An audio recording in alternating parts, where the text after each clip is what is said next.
Nightbeat.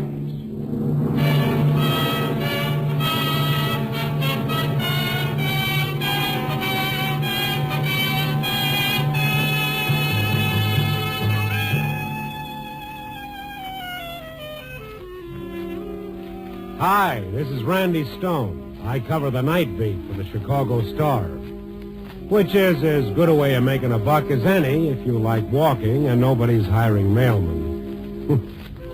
Yeah, I'm real bitter tonight.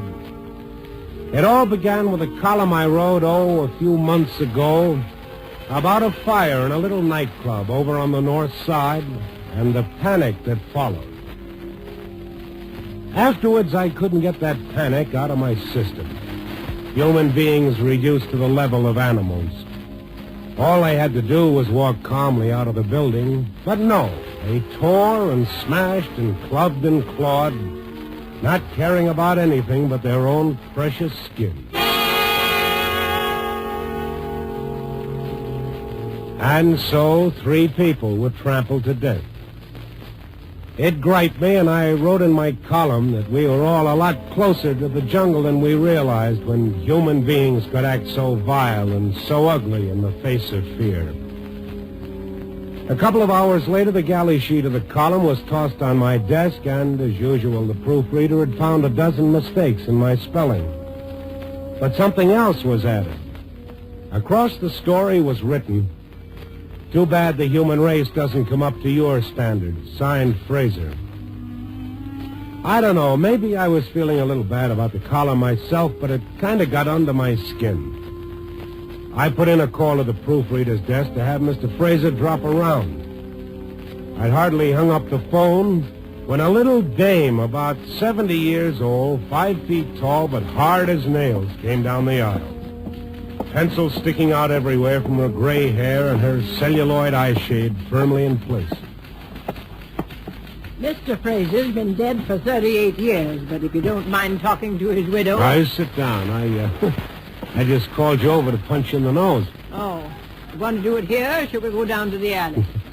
I'll take a rain check. It's too soon after Mother's Day. You burned me up, putting yourself on a pedestal. Shame on you. Well, you weren't at that fire. You didn't see those nice human beings tear at each other like tigers. And you've never really been afraid, have you, Mr. Stone? Oh, I don't know. Of course you don't know. That's what makes me sore. You don't know what real panic can do to you. It can tear you apart. It can poison you. Don't kid me, Fraser. You've never been afraid of anything in your life. Oh, not much I wasn't. You ever hear of the lakeside? No, that was when you were still in Cotton Triangles. Well, it was a vacation ship, and it tipped over in Lake Michigan, and I was on it. And let me tell you something, laddie boy. I tore and clawed and ripped with the best of them. Sure, I was ashamed afterwards, but it left me with something more than shame. It left me with understanding. Well, maybe. The only way to understand hunger is to go without food. You won't ever understand fear until you've really been afraid. I mean afraid in every drop of blood, in every nerve. Then you'll understand it.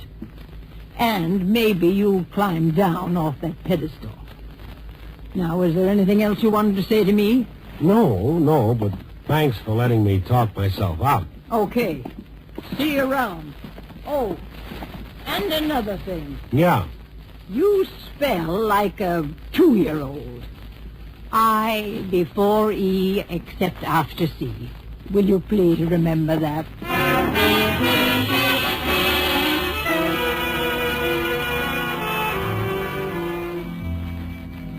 She was a doll. I wasn't going to argue with her about anything, spelling or fear. Except that, being a strictly no-hero type guy, I'd still like to see the day that anything could turn me into the savages I saw at that fire.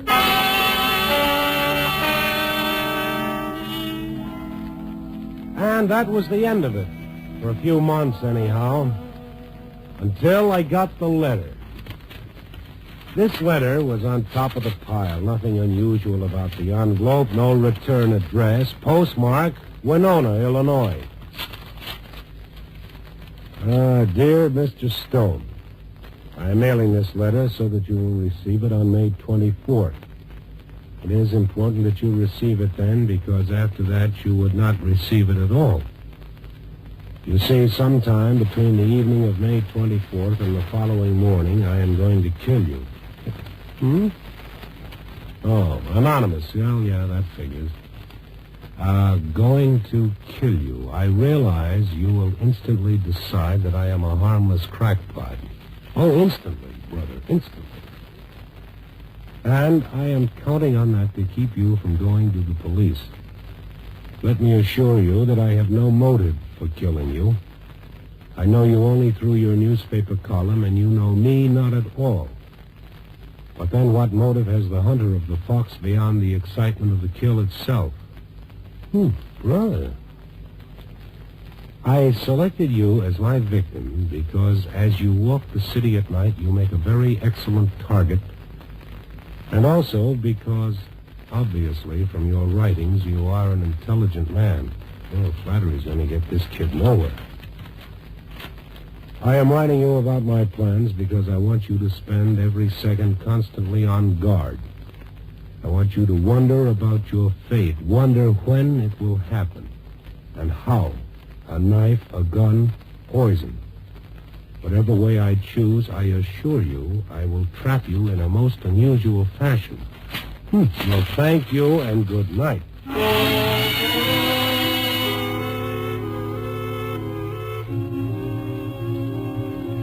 And I tossed the letter from Winona, Illinois, into the wastebasket. Everyone who wrote a column got one of these every so often. The world was filled with such goofs. By the time I started on my night beat that evening, I couldn't even tell you the exact words of the letter. By the time I made my regular stop at Gus's beanery around 9, the letter from Winona was gone from my mind. The beanery was empty. I went over to the counter. Evening, Mr. Stone. Hey, your paper called. Kindly give the switchboard a ring. Thank you. What's the soup du jour, if I may be so bold? What's always the soup du jour at this establishment? Whatever won't go down the garbage disposal, mixed with liberal amounts of Lake Michigan's finest. You make it sound heavenly. A large bowl. I'll call it.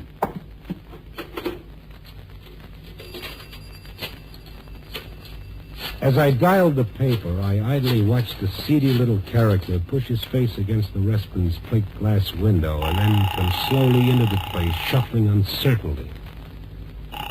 Then the gal at the paper answered, and I turned to the phone. Chicago Star. This is Stone. What small crisis are we faced with tonight? Oh, Mr. Stone, you had a long-distance call. Let me see.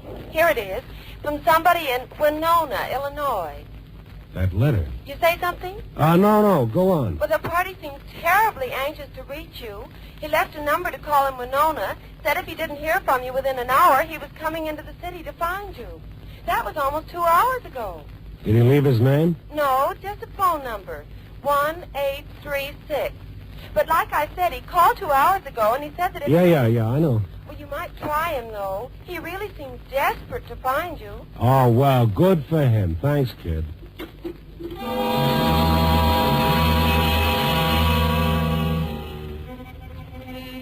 As I hung up the phone, I noticed that my stomach muscles had tightened ever so slightly, and the palm of my hand was just a little damp. I called the Winona number like a real sucker, and the phone rang on and on at the other end. And I got the mental picture of some wild-eyed loon sitting in a dark room, hearing the phone ring and shrieking himself silly at having fooled me. And then I turned and started walking back to the restaurant counter.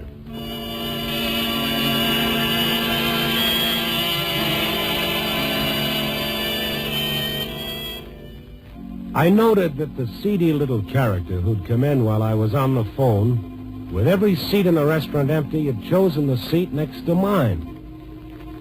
There he was, nursing a cup of coffee right next to my bowl of soup.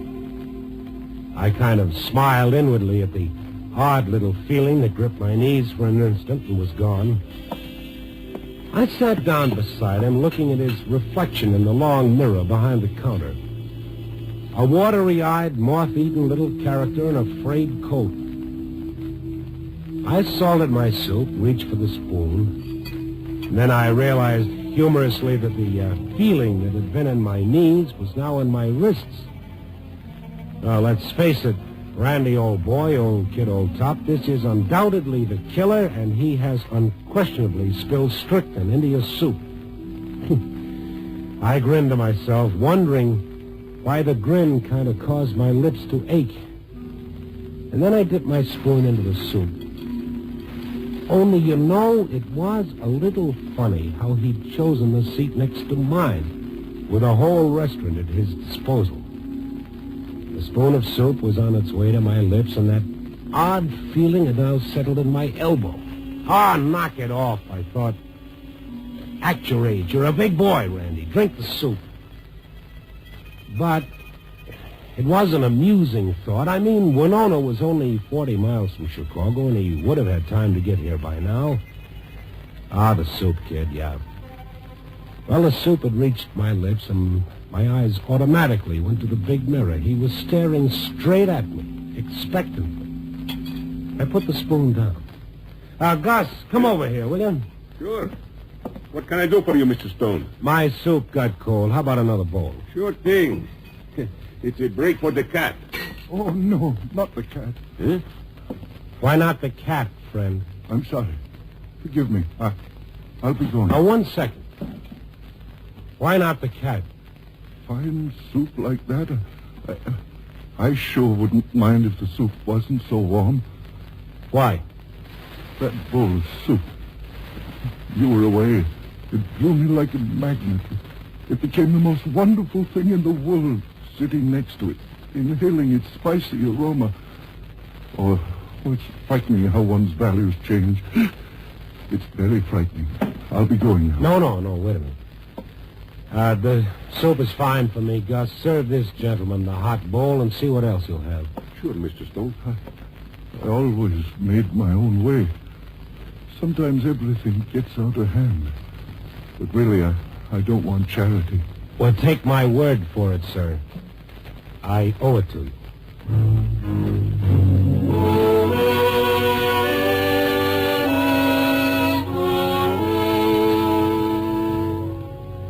I left the beanery a little after 10, feeling like an idiot junior grade. Back to work, wandering the lonely places of the night, looking for my story. The railroad yards where kids in overalls flipped off the freights and brushed the straw from their jeans, thinking, Chicago, here I am. Past the produce markets beyond the loop where trucks were already coming in and loading their crates of fruits and vegetables. Through the narrow canyons of the downtown financial district, deserted, empty. The night wind whipping the scraps of paper that was so vital yesterday into the gutter. But tonight the story wasn't there. It wouldn't come. Tonight something was gnawing at me, and I kept pushing it away, trying to shame it out of my system. And I couldn't shake it. Finally, I stopped in at a gas station. It was closed for the night, but the phone booth was open. But Winona 1836 was never going to answer. Then the newspaper again to see if they'd heard from him. Oh, yes, Mr. Stone. I was trying to reach you. He came in all right more than an hour ago. He's there now? No, he hung around a while. He seemed so agitated. Then he said he'd find you himself and left. What does this character look like? Gee, how would you describe... Well, average-looking fellow, only excited. Oh, great. Mm-hmm. Listen, if he comes back, you very quietly dial ep043. You understand that? But that's the police. You catch on fast, baby.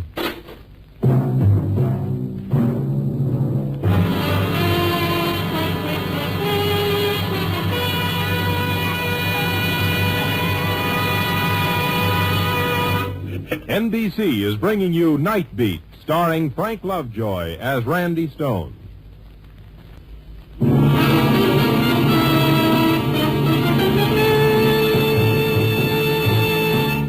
And Now back to Nightbeat and Randy Stone.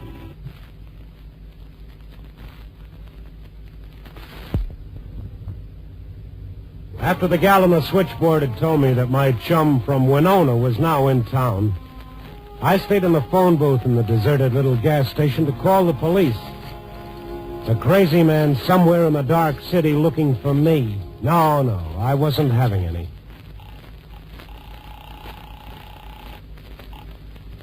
Hello? Oh, hello. Give me Captain Barton. Martin speaking. Oh, Captain, this is Randy Stone of the Star. Yes, Randy. Look, some screwball is out gunning for me. I think I need some help. A little slower, Randy. I got a letter from this guy. I thought he was just a crank, but I can't understand you. Talk slower. Relax, Randy. This doesn't sound like you. Well, it is me. It's me, all right. Now, look, I don't know who this guy is or when he'll decide to move in. But it's not so good for the nerves, Captain. Now, wait a minute. Wait a minute. Start from the beginning. And then I heard the sound. Someone tapping on the glass door of the phone booth. I turned. It was dark, but I could see his face, wild and excited. You hear what I said, Randy? Do it slow, and... I don't even remember hanging up the phone. I felt my throat closing up. He was a slight fella, his hands hammering against the glass door. They looked extraordinarily white and strong. I opened the door quickly. Thanks. Sorry to have to cut you short like this. But, boy, I think this is it. Huh? Her pains are coming every 3 minutes now. The doc said when they start like that, to call him quick. Man, am I nervous. It's my first kid, you know.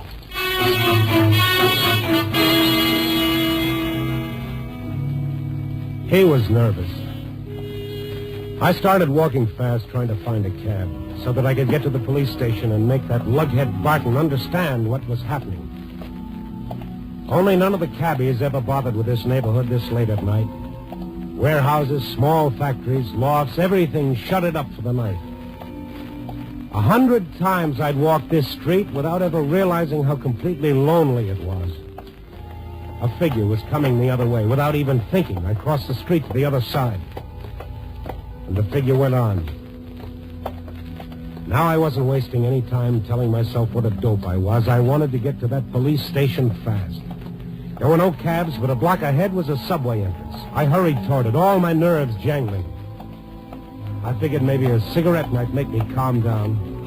I ducked into a doorway, struck a match. As the match burst into flame, I saw I wasn't alone. Waiting for you. For me? You, the funny Prince Charlie. Harry S. Truman, the man on the flying trapeze. Anybody with a pack of cigarettes and a social conscience. Here, take the whole pack. I thank you, for you have made me king of the night.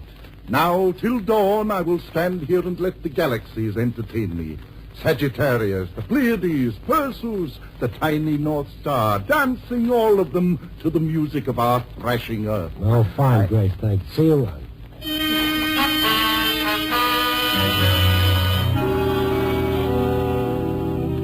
I kept on walking, thinking, Riley, any other night, what a kick I'd have gotten from shooting the breeze with a guy like that. Poet of the darkness, his study, any alley, any doorway of the city. But tonight, all I wanted was to reach the subway up ahead and get to the police.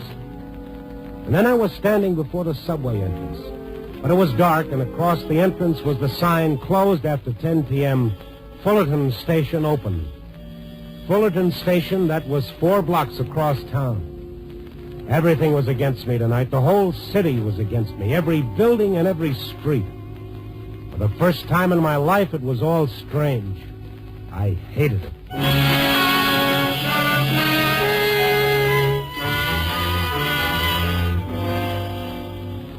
I hurried toward Fullerton, through an area of condemned tenements now being torn down for a housing project. Everything broken and shattered against the night. But beyond the ruins, the lights of Fullerton Street, the subway, safety. The word had never meant much to me, but now it meant everything. I was walking very quickly, trying with all my willpower to keep from running. My heart beating too hard inside me and my nerves feeling them tighten. And I stopped. I looked around me frantically. Not another soul. The bulldozers and other heavy equipment standing alone in the streets. The smashed buildings, nothing else. And then I realized the voice was coming from the building just to my right. An ancient, sprawling apartment house. 2 upper stories already demolished, but the lower part still standing. I rushed over to the building. The windows were boarded up, but the boards were rotten, and I tore one aside. Are you in here? Yes, please help me. Hurry. Trap. Falling. Timbers. Hurry. I ran to the arched entrance of the building, also boarded up. Even in the darkness, I could read the large sign nailed across the front, Condemned, Danger. I tore the boards aside, and I went into the building. It was like looking into a cave. The faintest moonlight from outside revealed broken floors, smashed walls, and narrow hallways leading off in all directions. Hurry. Whoever you are, please hurry. I can't hold out much longer. Can't. I looked through my pockets for matches. There were none. I'd given them to the philosopher. Have any idea where you are in relation to the entrance? No. Came in by the drywall place. Won't collapse.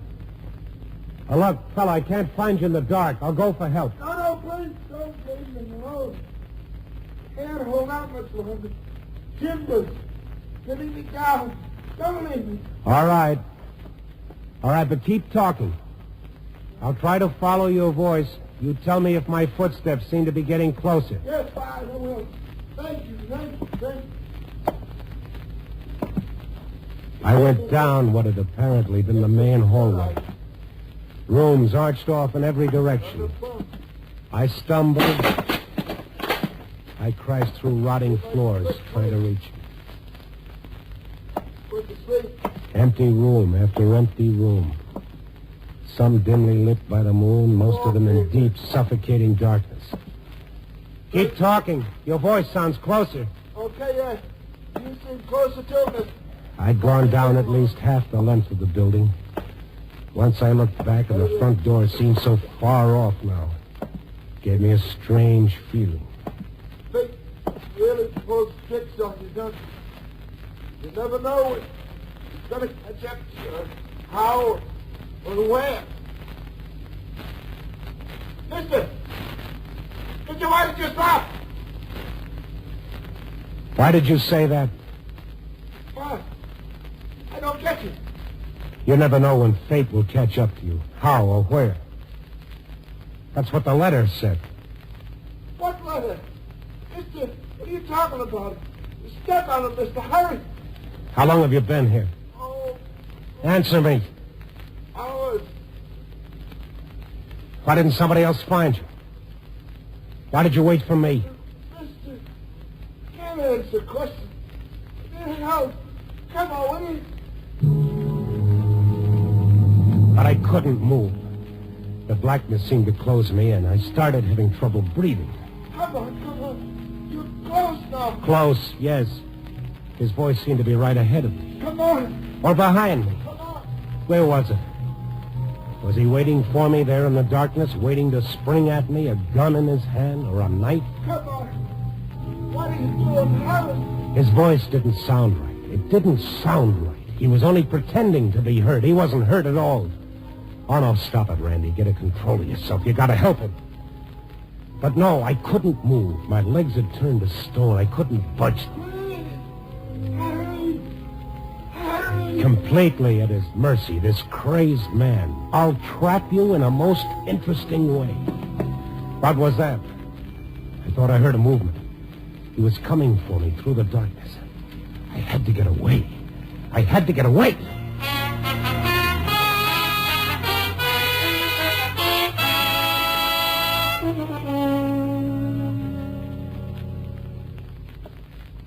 Sit down, Randy. Yeah, thanks, Captain, thanks. Hey, you look terrible. What's happened? Well, I started telling you over the phone. This crazed loon sent me a letter saying that he was going to kill me. He was going to trap me. I know all about the letter. The guy's right in the next office. The next office? Sure. He came into town a couple of hours ago. Send Mr. Harris in. He was here when you phoned. I was just kidding you along, and then before I could tell you, you hung up. But he couldn't be. Mr. Harris, this is Randy Stone, the man you've been trying to reach. Oh, Mr. Stone. You? You're the one who sent the letter? Oh, no. No. I'm the tenant there at the sanitarium. Sanitarium? Yeah, for the insane. It's a private one in Winona. I should have known better, but, well, he seemed so rational at the time. What are you talking about? The letter. You know, the letter, he gave it to me. He asked me to mail it as a favor to him. Said he was sending you a letter of appreciation for your fine column. But wait. Oh, I know it's against all the rules to mail the letters without the superintendent reading them, but, well, like I say, he seemed so rational, and then after I mailed it, then he told me what he'd written.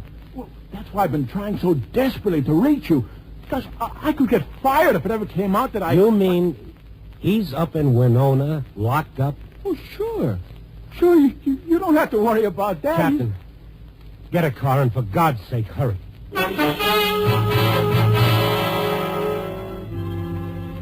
Yes, the poor guy in the abandoned apartment was still alive when we got to him, but no special thanks to me. I felt like such a fool, I didn't know how I was going to live with myself.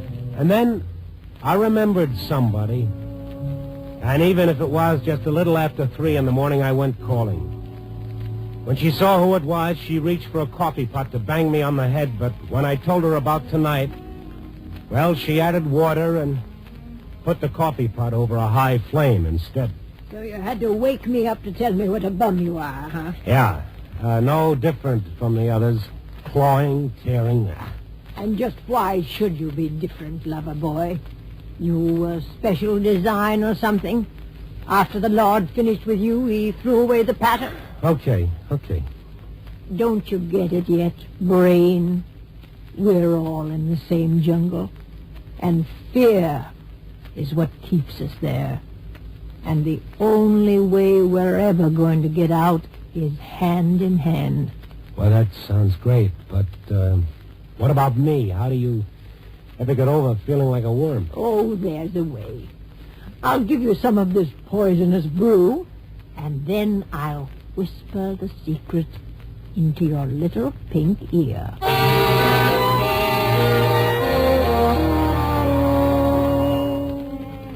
It wasn't much of a secret. All she did was send me down to the office, back to the typewriter, to put it all down, every word, and in the first person. And you know, maybe it's the same with fear as it is with a lot of other things. As soon as you stop hiding it, as soon as you share it around, the sting is gone. But, brother, fear is a deadly weapon that makes the atom bomb look like a squirt gun.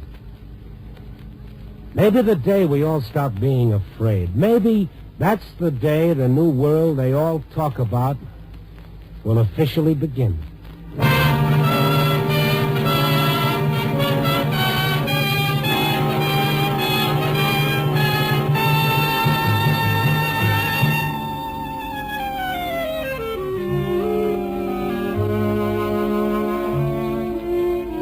Anyway, I guess the article I wrote was okay because when it got back to me from the copy reader's desk, scrawled across the front in that bold, angry hand was, "Welcome back to the human race, but your spelling is atrocious."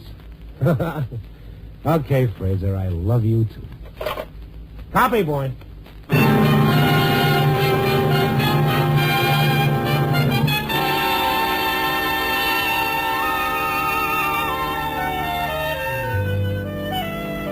Nightbeat, starring Frank Lovejoy, is produced and directed by Warren Lewis.